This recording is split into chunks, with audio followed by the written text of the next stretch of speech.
Welcome, everyone. It's so nice to see you here in the room, and those of you who are out in cyberspace that I can only imagine, but I can feel you. So it's nice to have the group together. We've got a nice crowd tonight, and that always makes it very special for me, and hopefully for you too. I chose tonight's topic because I think challenges are one of the areas that everybody at some time or other has to deal with. And I have to say it that way, at some time or other, because I actually got a message back from somebody that had received the letter of invitation. And they said, well, my wife and I aren't experiencing any challenges at all right now, and we don't feel we need to attend. So, but most people at some time or other, and usually fairly frequently, find that they have to deal with challenges. Challenges, oh my goodness, there's so many of them. They come in all manner and variety of packages and intensities. Um, Illnesses are the ones that, of course, that I as a professional dealt with the most. Accidents, marital or other problems with relationships, betrayal by family, friends, or in business, problems with people at work, uh, peers, and also with people who are perhaps under our supervision, and then people who are supervising us.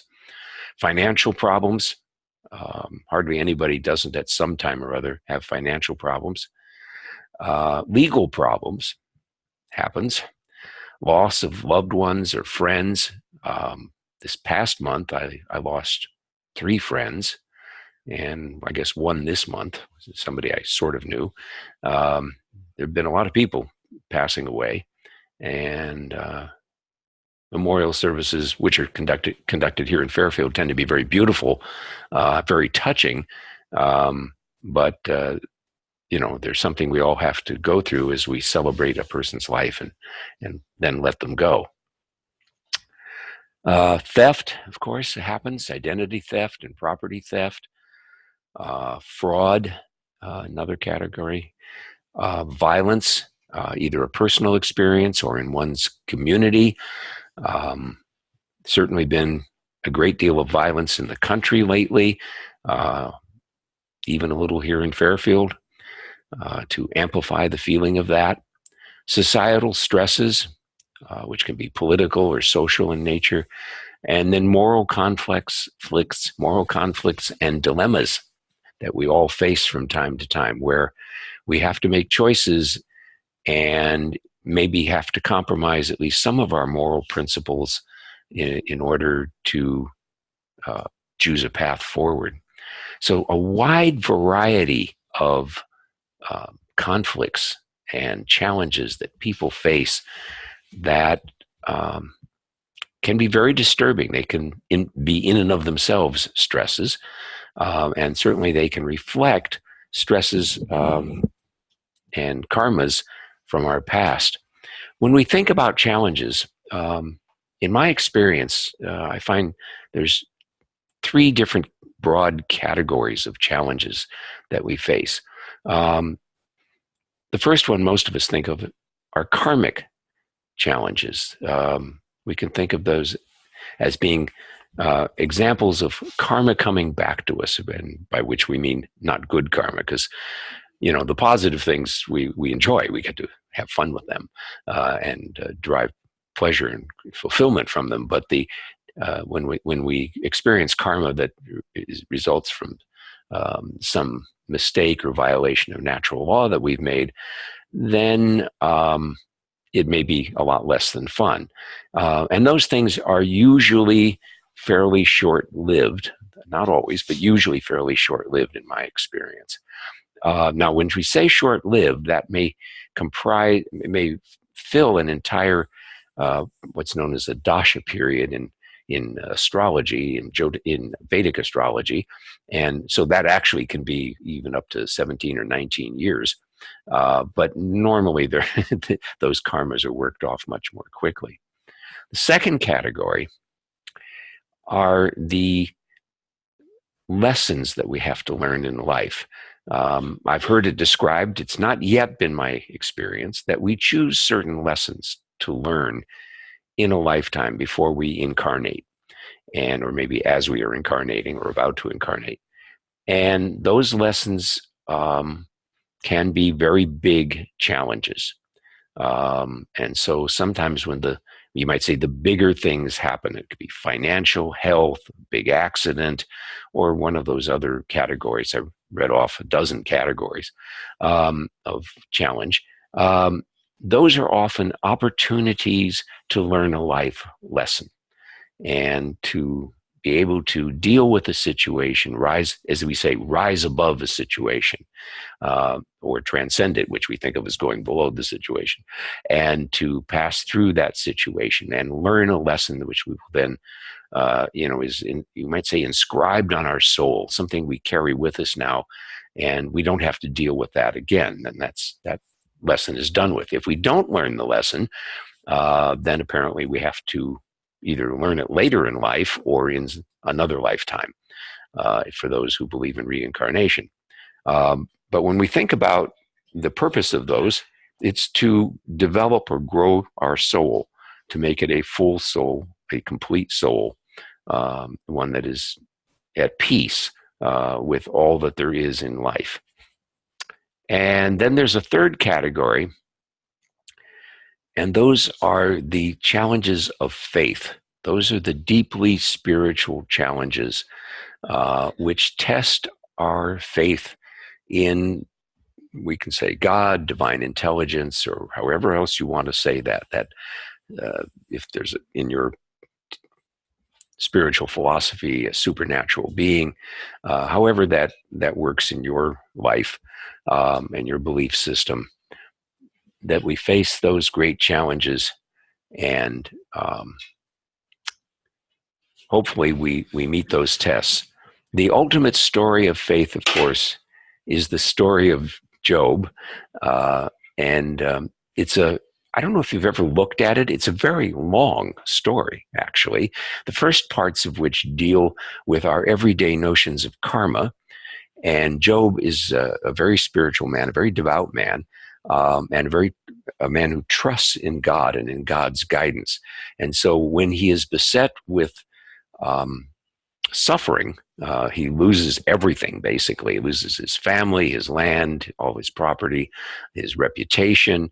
He loses everything, but he maintains his faith in God. And in the end, he is aptly rewarded.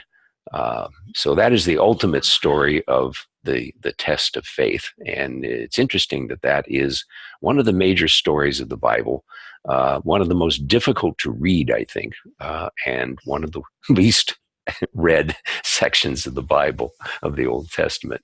But it's a great story, and I actually commend to everyone that at some point they take I don't know how long it takes, maybe a couple of hours, to sit down and read the story of Job. So the three things then are acts of karma, or challenges presented to us as karma, challenges presented to us as life lessons, and challenges presented to us as tests of our faith in divinity, in divine guidance. Now, when I wrote the title for tonight's presentation, When You Don't Want What Nature Wants for You, I just took it in my stride that everybody, I just didn't even question it, that everybody believes that nature wants things for us.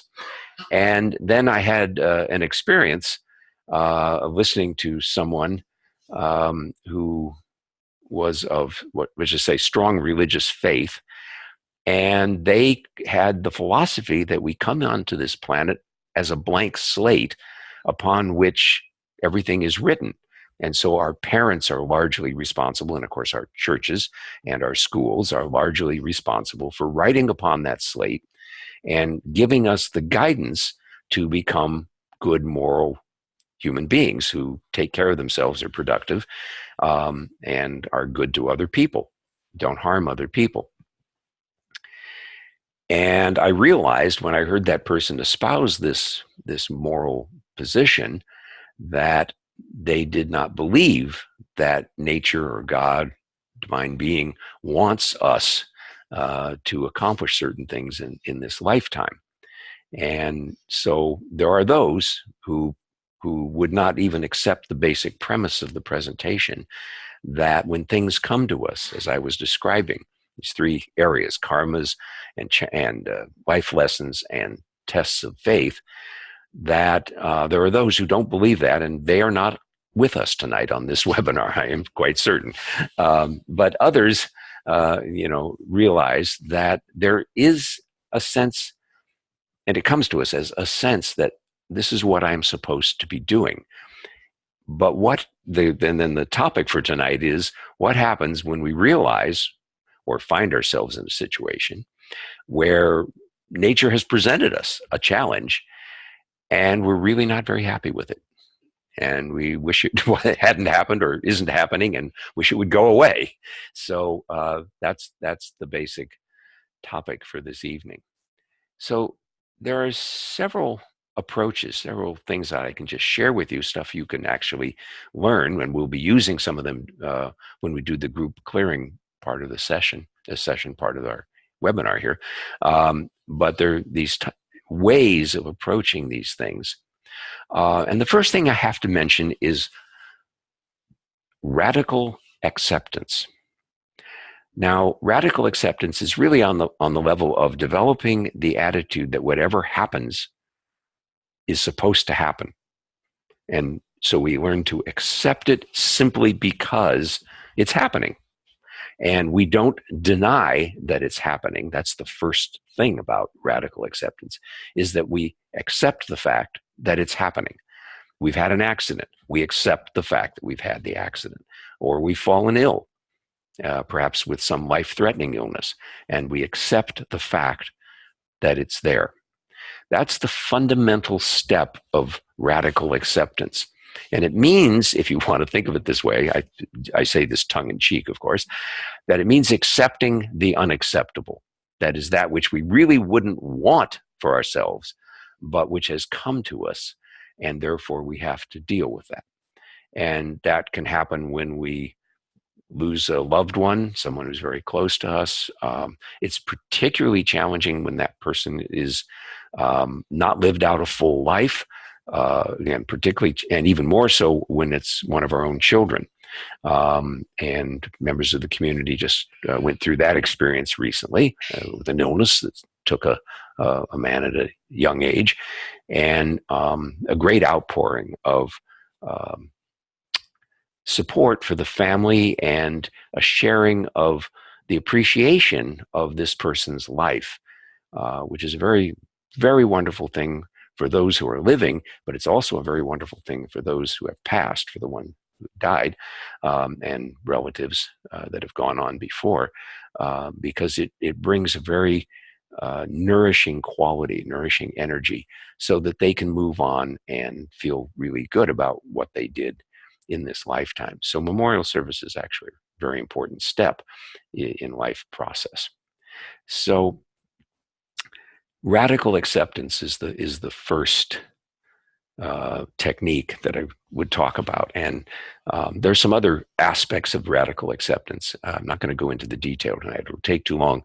But the basic idea is that we look at a situation, accept the reality of its existence, and then look to see how to move through that, how to live with that, with the fact that we have, for instance, lost somebody, or we've lost money, a deal went sour, whatever the loss or the challenge was that came our way. And then when we have that in our heart, what that does is it relaxes the energy, and it actually feels good inside. We can feel that inside. But we also experience that we're able to find a way forward. We're able to deal with the situation that exists and to make the best of it, and to move on, and to realize, well, one of the things that we all eventually come to realize is we have lots of other things in our life that are there, that are good, and that support us. Of course, that is not always true, And I want to acknowledge that.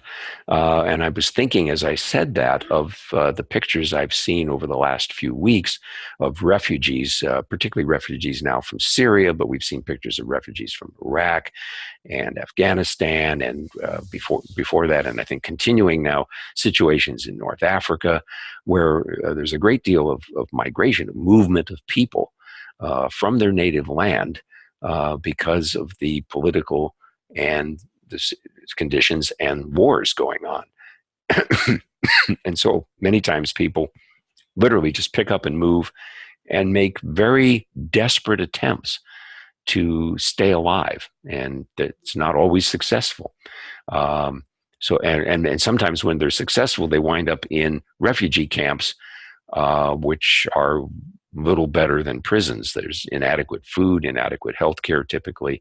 Often the shelter is very poor, and the just general sanitation conditions are usually minimal. So life can be very, very difficult. And so people and refugees, we have a peculiar idea, at least in the politic of this country, that refugees are poor people who have nothing and are, just wandering, so to speak. And that really isn't the reality most of the time. It's usually people like you and I, ordinary people, some of them even very successful people, professionals and business people and such, who find themselves, their homes, their businesses have been bombed out or burned out. The politics of the country may be very dangerous, and they feel that they must get out of the country for the to just even to stay alive, because the prospects of staying alive in their country are no longer very great. Excuse me. I'm just going to take a drink here to ease my throat.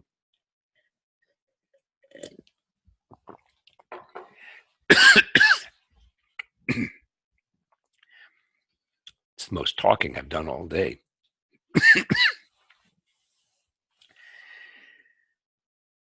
And so many times the people that migrate under those conditions are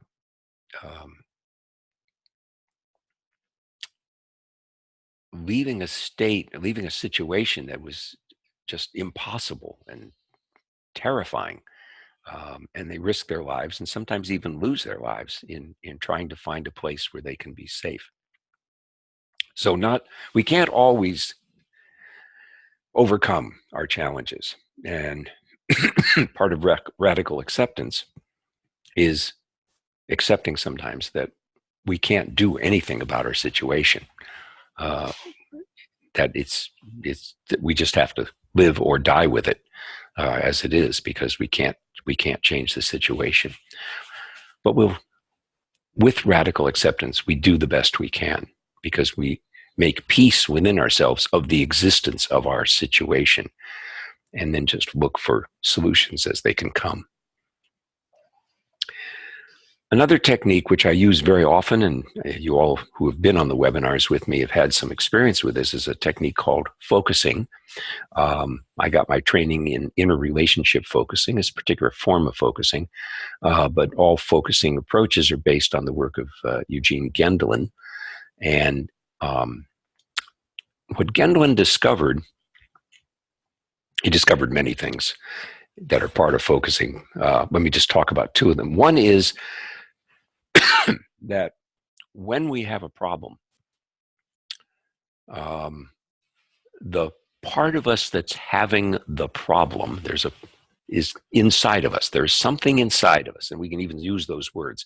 Something inside me feels that I have a problem, and you can name the problem, and then you can name what it feels about that. That is, you tune in, you sense that, and you go deeper and deeper into the feeling of that, why it feels that way. We don't ask the question why. It's just, it feels this. It feels like this. It feels this. It's angry, or it's unhappy. It's hurt. It's sad. It's frightened. And we just basically sit with that part within us.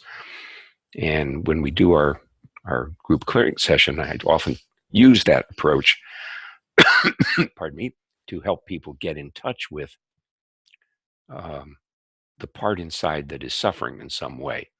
as a result of, in this case, as a result of some challenge that's come along. And then um, what Gendlin discovered, second thing that Gendlin discovered, first thing was that there is this part, which he called the felt sense within. And then the second thing is that when the felt sense, when this feeling inside this, it's like some people call it an inner child, which prejudices the situation slightly, but it's a workable term. When this part within us, this felt sense within us, feels heard and known and accepted, and acceptance is a very big component of this. This is where you can bring the radical acceptance into the focusing field, and you have that sense of it has that sense that it is accepted by you, then it just melts. The energy of that just dissipates. And because this is work that's all done on the inside, and it's done on a very deep level, that is, we start out on the surface level, we're thinking about, I have this problem and it feels like this, and it's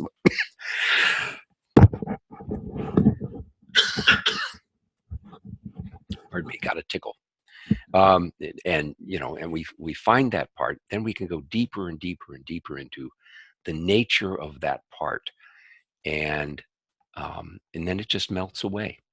The energy just dissipates, and we're able to find solutions. They just come to us. They're natural.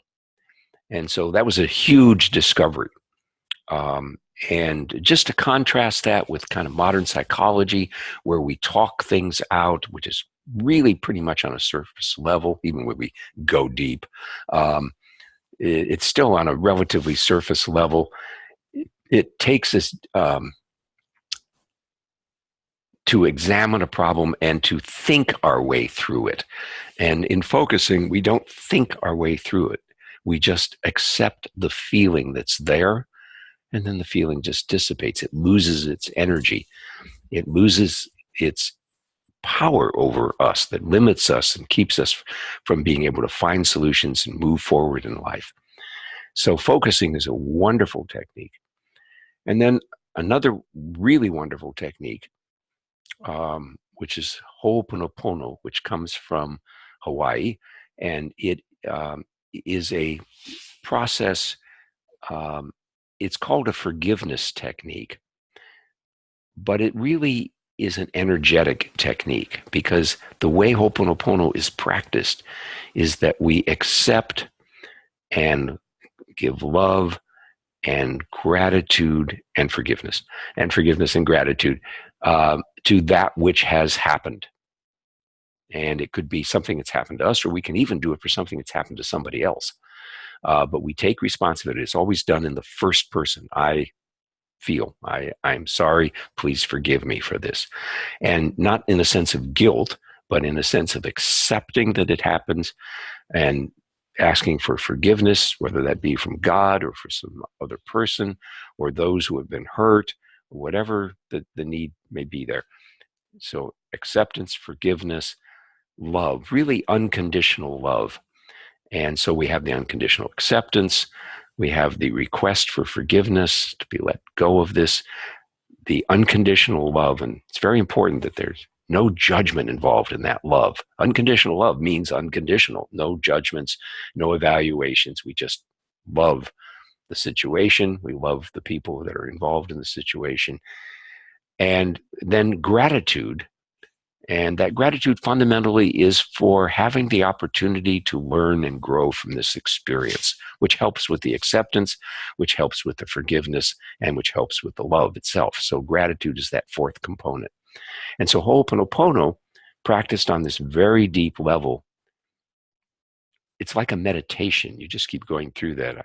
I'm sorry, please forgive me, or I accept, please forgive me. I love you, and I'm grateful for this opportunity, and we just keep going deeper and deeper and deeper in that.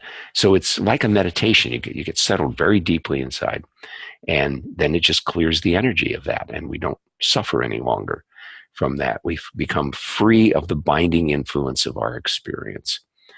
So it's another very wonderful technique.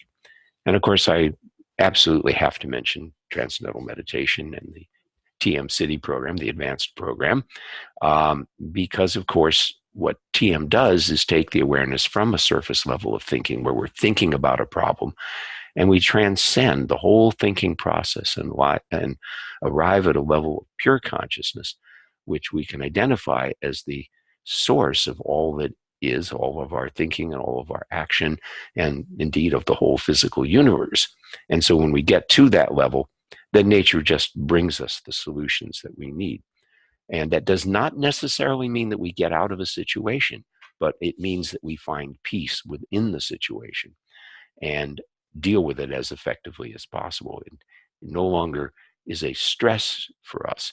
And I've had the experience where I can watch that actually take place, where I'll perhaps sit to meditate, and I'm aware that I have this problem, and then I start meditating, and then there's this level of awareness that comes that I'm not feeling the pain of that situation. I know it's there. I know the situation is there, but there's no longer a pain associated with that. I'm just sitting in bliss. And then, when I come out of meditation, it's like, and so what should I do about that? And I just know which direction to go. The knowingness is there. And that comes just from that experience of pure consciousness, which is so readily and easily and quickly found when we practice transcendental meditation. So we never want to leave that one out of the list.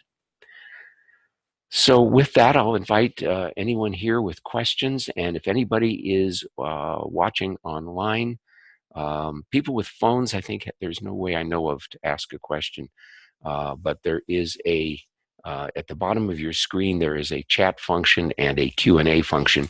I believe you can use either one, and I will see little messages pop up in front of me that I can put my glasses on and read and respond to. So if anyone would like to ask a question or make a comment about their experience at this point, I'd be happy to entertain that. And there's great, we have a question.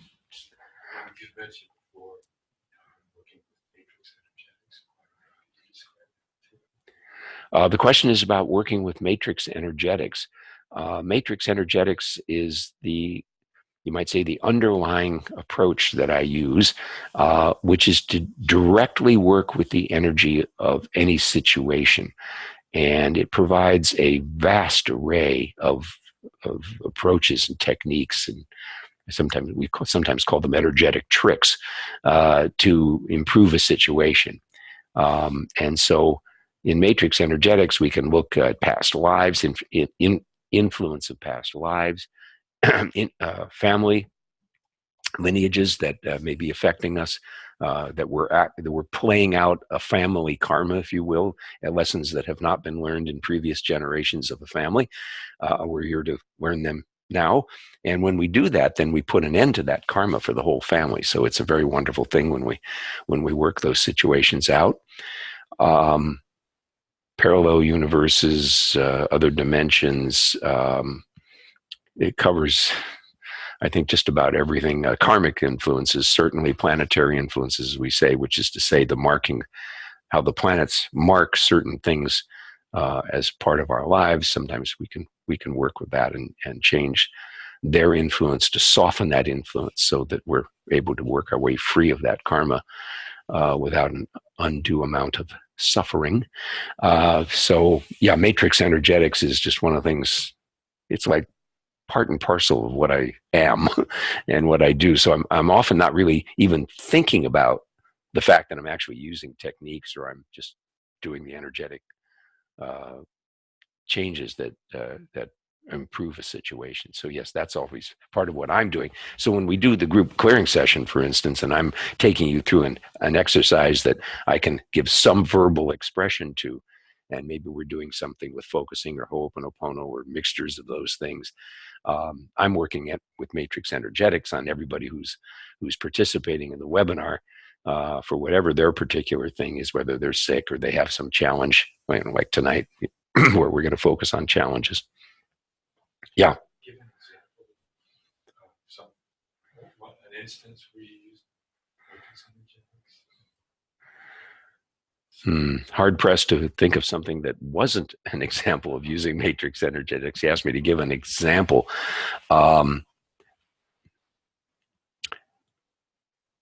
I was working with someone just recently. I was actually working with a couple of people just recently, now that I think about that. And what I found was a very tight knot of energy in the heart area, in the center of the chest. And in different people, that'll show up a little bit differently in terms of the location. That has some meaning for me.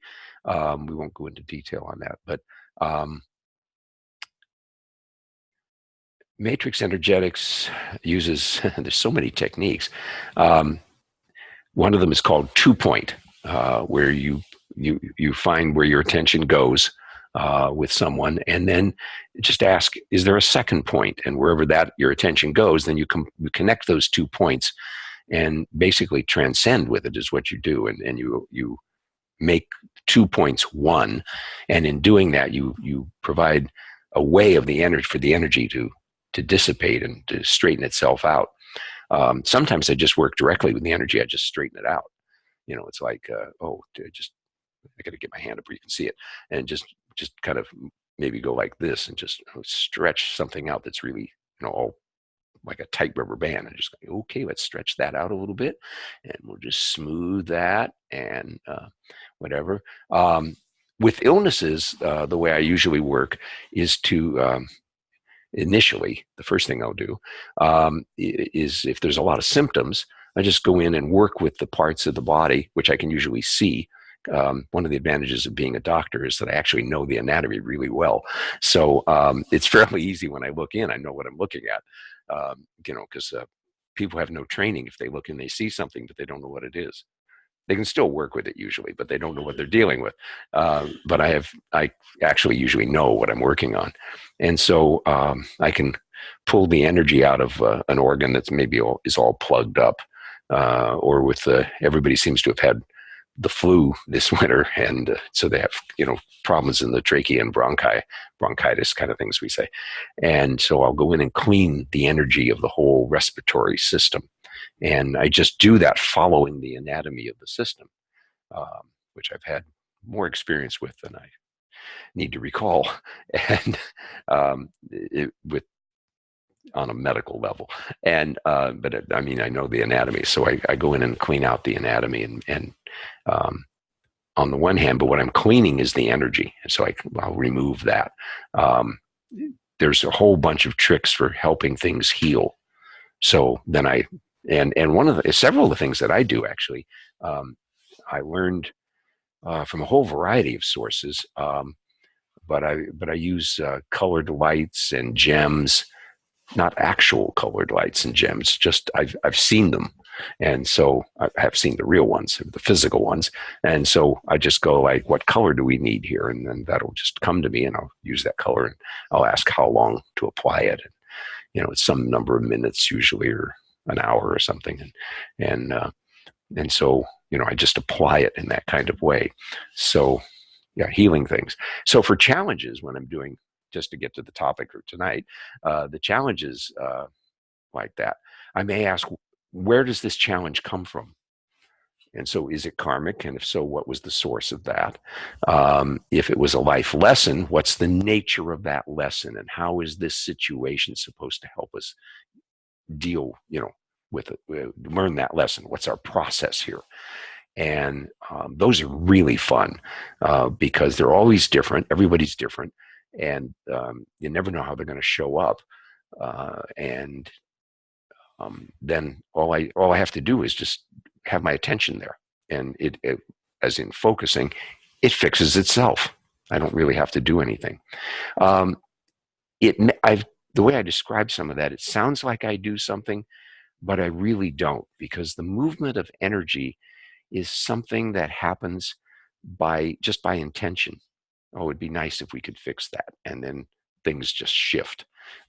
So it sounds like I'm doing something, but it's actually happening on such a subtle level that there's no sense of I'm doing it when I'm actually in the session with somebody, or like when I'm on a webinar where I'm in a session with a whole bunch of people. So I hope that gives enough of an example. Okay, so good. So we'll end this presentation here.